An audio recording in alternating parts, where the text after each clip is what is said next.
அந்த மனுஷன் என்ன சொன்னாருன்னா, இந்த தலைமுறையான ஜென்சி கிட்ஸ்ன்னு சொல்லப்படுகிற சின்ன பசங்களை வந்து நம்ம ஈர்க்க தவறிட்டோம். நம்ம அரசியல அவங்க கிட்ட கொண்டு சேர்க்க தவறிட்டோம். அதனால தான் இந்த தோல்வியை நம்ம தழுவி இருக்கிறோம். இனிமே அவங்கள ஈர்க்கிறதுக்கு என்ன வழியோ, அவங்க கிட்ட நம்ம அரசியல் கொண்டு போய் சேர்க்கறதுக்கு என்ன வழியோ, அதை வந்துட்டு சமூக வலைத்தளத்துல இயங்குறவங்க இதை தீவிரமா செய்யணும் அப்படின்னு சொல்லிட்டு ஸ்டாலின் ஐயா அவர்கள் சொன்னாரு.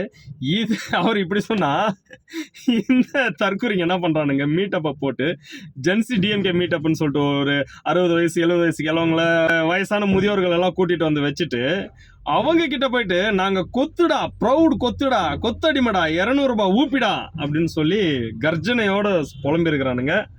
இது எந்த விதத்துல வந்துட்டு டிஎம்கேக்கு சப்போர்ட்டா வலுவை சேர்க்கும்னு தெரியல. இது இன்னும் அவங்களுக்கு வந்துட்டு செட்பேக்கை தான் பின்னடைவதா உருவாக்கும். ஏன்னா இந்த தலைமுறையில அந்த அடிமைத்தனம் வேணான்னு சொல்லி தானடா எல்லாம் அதுல இருந்து வெளியே வந்திருக்கிறாங்க. மறுபடியும் நாங்க வந்து கொத்தடிமைடா, நாங்க கொத்துடா 200 ரூபாய் ஊப்பின்னு சொன்னா யாரா அவங்களை ஆதரிக்குவா? இன்னும் இருந்த பேரை கெடுத்துக்கிட்டு இருக்கானுங்க இவனுங்க. அதனால அரசியல் தெரியாத சின்ன பசங்க கிட்ட அசைன்மெண்ட்டை கொடுக்காதீங்க. தயவு செஞ்சு அந்த கட்சியிலேயே முதிர்ச்சி அடைஞ்ச ஆளுங்க கிட்ட கொடுங்க. தயவு செஞ்சு அதை வந்துட்டு நேர்த்தியா செய்வாங்க. இந்த மாதிரி பசங்க கிட்ட கொடுத்தீங்கன்னா கண்டிப்பா கட்சி இன்னும் பின்னுக்கு தான் கொண்டு போவானுங்க. இதுக்கு முக்கியமா என்னன்னா, சொரிநாய் ஜூலியை தான் தலைமை தாங்க வச்சிருக்கிறாங்க. பார்த்துக்கோங்களேன், இது எவ்வளோ பெரிய இதுன்னு பார்த்துக்கோங்க.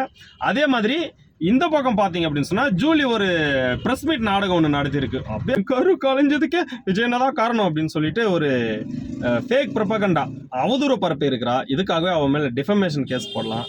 இவ திருந்துற மாதிரியே தெரியல. அப்போவே நாவடக்கத்தோடு இருந்திருந்தா இந்த அளவுக்கு பிரச்சனை அவங்களுக்கு வந்திருக்காது. இப்போ என்னன்னா, சோசியல் மீடியாவில் வச்சு செய்கிறாங்க. அதனால இதை வந்துட்டு விஜய் அண்ணா மேலே திருப்பி விடலாம், முதல்வர் மேலே திருப்பி விடலாம்னு சொல்லிட்டு ஒரு பேக்கான ஒரு ப்ரெஸ் மீட் நாடகத்தை நடத்துகிறா. எப்போதான் திறந்து போறான்னு நமக்கு தெரியல. இதை பற்றின ஃபுல் டீட்டெயிலாக நீங்கள் வீடியோ பார்க்கணும்னு நினச்சிங்கன்னா கண்டிப்பாக நம்ம சேனலில் இந்த வீடியோவை தெளிவாக 15 நிமிஷம் வீடியோவை போட்டிருக்கேன். தயவு செஞ்சு அந்த வீடியோ போய் பாருங்கள் மக்களே, உங்களுக்கு தெளிவான விளக்கம் கிடைக்கும். சேனலை சப்ஸ்கிரைப் பண்ணிட்டு நம்ம சேனலுக்கு ஆதரவு கொடுங்க மக்களே. நன்றி, வணக்கம்.